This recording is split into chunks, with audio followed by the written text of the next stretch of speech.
and welcome to the 49th episode of the But I'm Knitting podcast. My name is Ramona. I'm a knitter from Toronto, and welcome to my corner of the crafting world. So last week I put up an episode. It took a long time for me to come back, but I'm happy that I made it back. I got a lot of wonderful responses and messages from people. Thank you very, very much for all of those.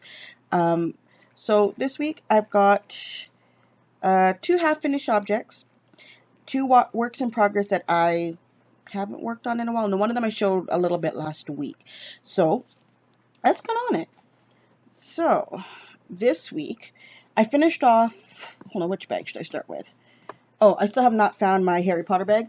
It's around here somewhere, still haven't found it. So first thing, in my Spock bag, I finished off the sock that was inside this one. This one, the first sock anyways. This is the Tiberius sock. So one sock is done with its lovely edges hanging free and dangling in the wind. So that's one sock that is finished. I haven't started the second sock at all. I actually just finished the toe yesterday at work. So the yarn, if I fold this down, learn something new about this bag. I can just fold it down. So the yarn that I'm using, they're both my own hand dyeds that are inside there. This is a teal color that I have not been able to replicate just yet. And this one is the one that I dyed with avocado. It was only a 60 gram skein, so I'm using it for heel cuffs and toes right now. So that's going very, very well with that. I'm very happy. I used a 1.5. Yeah, I noticed something while I was working on it when I tried it on. Like the pattern recommends, I used a 1.5 US needle, which I think is a 2.5. I think it's a 2.5 or a 2.25 millimeter. And it worked great the first time I had done this sock years ago.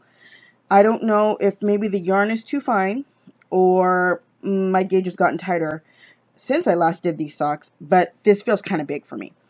I think if I do this again, I will definitely drop down a needle size, at least for this yarn. I don't have this problem with the Spock socks that I'm knitting, which I'm knitting on the same size needle, but that yarn is also a little bit thicker, so that could be the reason as to why. Okay, so that's number 1, 50% done. Next, my vanilla socks. I was working on these last week. I finished off one sock. Last time you had seen it, I was probably about a good chunk of the way through the toe. And the yarn that I'm using for this one is a yarn by Colorworks. I looked them up online, and I kept getting somewhere in the States, not somewhere in Canada, even though I think it's from Burlington, Ontario. I'm not sure, but I can't find a website or a shop or anything, because I'd gotten this yarn as a gift from one of the ladies from my knitting circle. So it's this color. I have no idea what the colorway is called. And then for the heel cuffs and toes is that teal color that I used for my Spock socks. So I got that done. Before I even finished this one, I had already cast on for the cuff in anticipation that I was going to run out of something to work on while I was at the Knitters Guild, not the Knitters Guild, the Knitters Frolic. So inside of here, hold on. So in here is the cuff just waiting to go. Let me put that away. For these ones, I'm using size 0 DPNs, 0 US DPNs, which is a 2.0 millimeter, I believe, which is my standard for my own vanilla socks, because I find that easier. Once you start putting patterns and stuff on it, that's where the needle sizes have to change, though, to accommodate. So that's it for my actual socks that I'm working on.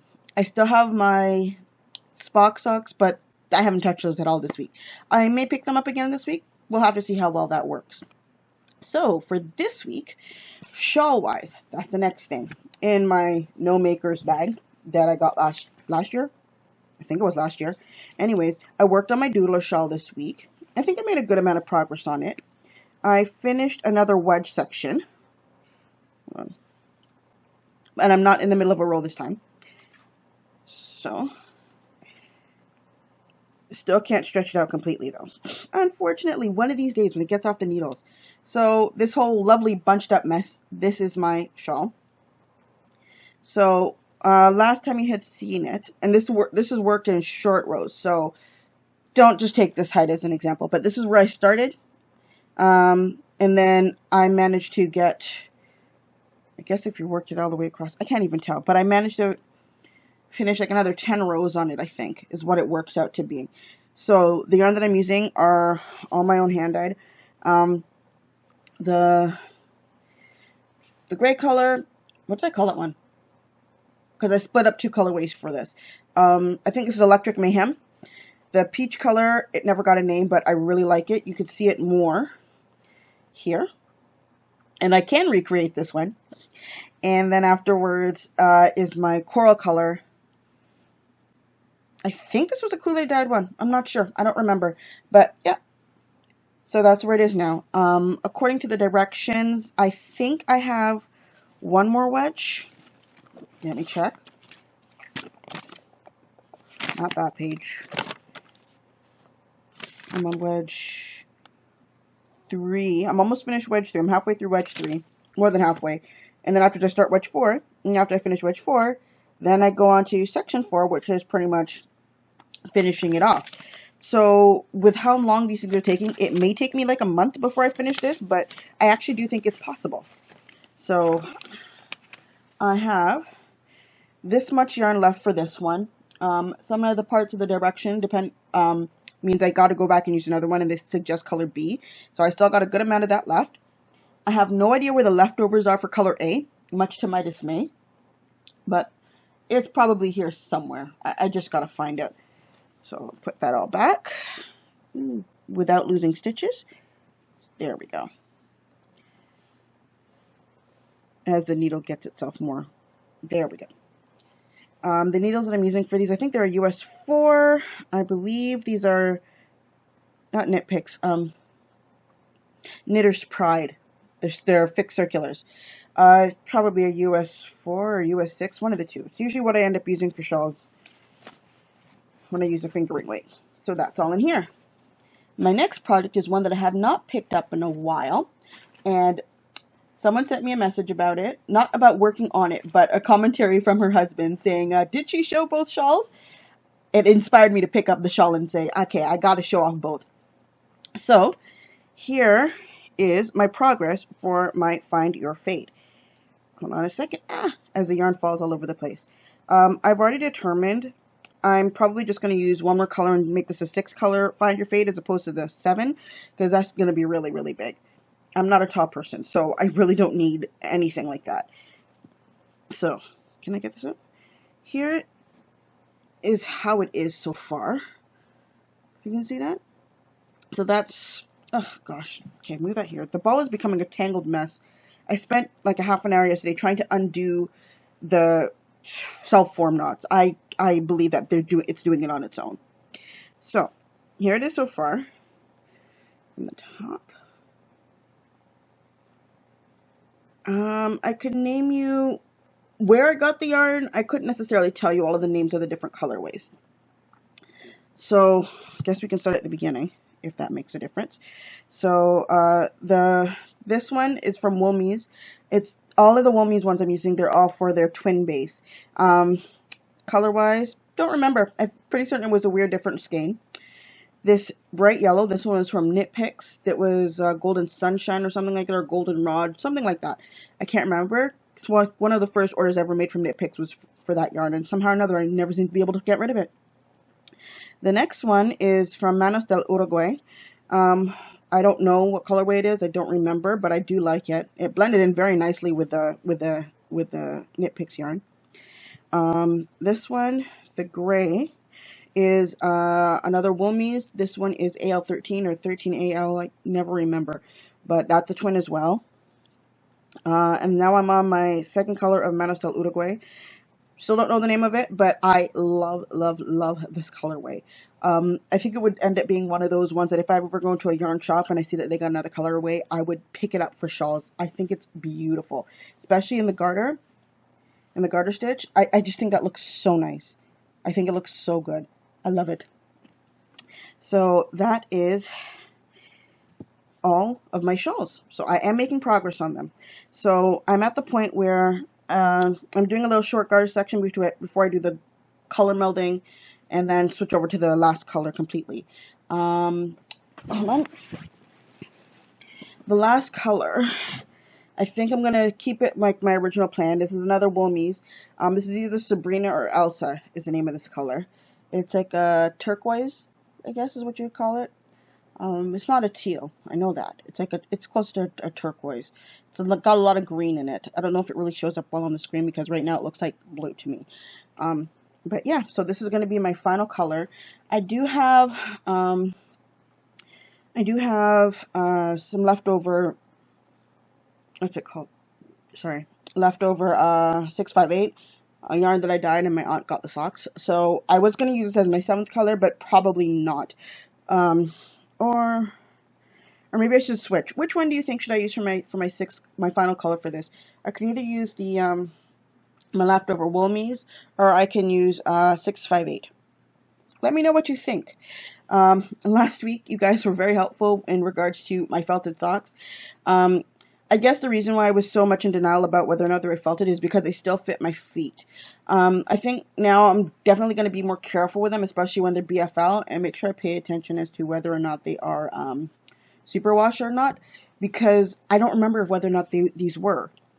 So I really have no clue. But yeah, these are just going to be, winter, like deep winter socks. Not going to bother with the, I'm going to wash them by hand and leave them like that and hang out to dry. Hope for the best. Maybe I should remake these ones again in another color yarn. We'll have to see. So that is actually everything for what I have worked on this week. So finished off 2 pairs of socks. Not 2 pairs. I finished off 2 socks. Worked on 2 shawls. And then on top of that, my bed looks like a mess right now. On top of that, one of the ladies from my knitting circle has been asking me to make her socks for quite some time. Hold on. So she took it into her own hands and went to go buy sock yarn. She got Bernat sock in the colorway Tutu.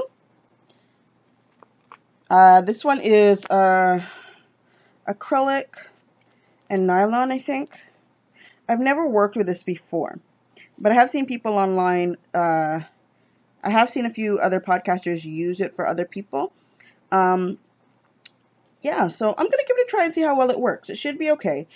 I don't know if I'm gonna. She gave me 3 balls, so I could probably do full length socks, but I know she doesn't like that much heat, so to speak. So I don't know. Maybe I'll do her short socks. We'll have to see. So this is the colorway. I'm actually surprised by the amount of pink in it, considering how much she loves purple, and she kept telling me she's getting purpley sock yarn. But this is what she picked out, so I will get started on these eventually. I think I'm going to use a 1 US, would probably be the best one. Just do them either as a plain vanilla, or maybe I'll do like socks in a plain or something like that with like a single panel going down the side. I'll probably have to look up a stitch pattern if I'm going to do that for the design, or else it would be plain or a simple cable. We'll have to see. The next problem is then making sure I get the length of the foot right. But I guess once I start and I turn the heel, then that's where I'd be there like, okay, can we like measure it on your foot to see how much further I have to go? Actually, maybe I should just do these 2 at a time. That would probably be safer. If I do them 2 at a time, then yeah, I'm going to do these 2 at a time. So that means I got to look to see if I can find my 1 US needles. I've got a pair of circulars here somewhere for that. I don't know if these are self-striping. I feel like I should go and look those up. And I think I will. So if they're self-striping, that means I got to make sure I start from the right point. And if they're just variegated, well then, it doesn't really matter if they're lined up. So that is everything for what I'm knitting. I got a little bit more information regarding that sock blank that I got last week. The one with the maple leaves on it. That one was definitely a single strand. The sock blank that has nothing on it, that one is a double strand. But according to the person who gave it to me, the other Ramona, she said that she saw that the person who gave her the blank and said that when they had done it, they just wet it and it stayed open on its own, so I don't need to worry about it rolling up on itself while I would be dyeing it. So that's a bonus. That's less work than I really have to worry about. So that is everything knitting related. Only other thing is that, I guess, my Amazon orders that came in. I got 2 new, hold on a second, let me get them. Okay, so I got 2 new fountain pens. I got them in white and green, and of course immediately I put ink into both of them. So right here. But when I did that, I ended up getting a small bottle of an orange. No. Yeah, you saw my small bottle of the orange. So once I got that, I switched the orange over to my orange fountain pen. So that's into there. The purple went into the white. And inside my green is this color from Encre Bleu Provence, I guess is what you would call it, by J. Herbin. I think that's what it is. But the color is called Periwinkle Blue. There is this a book slash pen slash ink shop that is by Go Station in Hamilton. I had passed it, I think it was on, what day was that? It was on a Sunday, Easter Sunday, before, or no, it was Easter Monday, before I was heading back home after staying at my friend's house, but it was closed for the holiday, and I'm just sitting down, I'm like, I've never noticed this store before. And since I was there on Friday, my friend and I, we were going in that direction. She said, can I look in? And when I looked in, she had Lamy pens that were for sale. She had other more expensive fountain pens, and she had ink, and she had this really cool vintage radio that I know my grandfather would have loved. But it never occurred to me to take a picture of it. He would have loved it. So I decided to support a small business, and I bought myself some ink. So this is, and I was saying to myself, I do need a basic color. And this is a blue, but it's almost like a teal. It's like my first cartridge, the first cartridges that I got for my first fountain pen. It's the same color that it writes in, the same one that kind of leaks. But it's almost the same color, just a little bit more blue. So I still haven't changed or done anything to that. So this is the new one to add to the collection. I love the way that it writes. I love the way that these fill up. And then only thing that I'm waiting for right now. No, is there supposed to be an ink coming to me? Yes, there is supposed to be an ink that's on its way. It's probably going to reach here by the end of the month or so. And then my my other thing is I'm waiting for a, what's it called, Philip, for this? Because I tried to put the cartridge into this one, but it's not doing anything. I don't think I'm getting it down far enough, or it just refuses to, in a sense, pop on the thing. I don't know. So I got I forgot what it's called. It's not a cartridge, but it's one of the things that you can, a converter. I got a converter on its way so that I could actually get to use this. I still would have to actually get like another ink for it. And if that's the case, then I've got all of my pens in circulation, and there's not that many of them, so I'm happy. I think I'm going to take a rest for a while, although if I see a good deal on a Lamy pen, I'm going to try that one because I've always wanted to try that. But as of yet, as you can quite clearly tell by the three of them, my Pilot Metropolitan is so far is my favorite. I like the fine tip on it. So that's everything, including my knitting. I have no dime to show of for this week, and also my pens because I'm putting those in because I love to talk about that now too. So that is everything for today. Thank you for watching, and I hope to see you again next time. Thank you for spending your knitting time with me. Bye.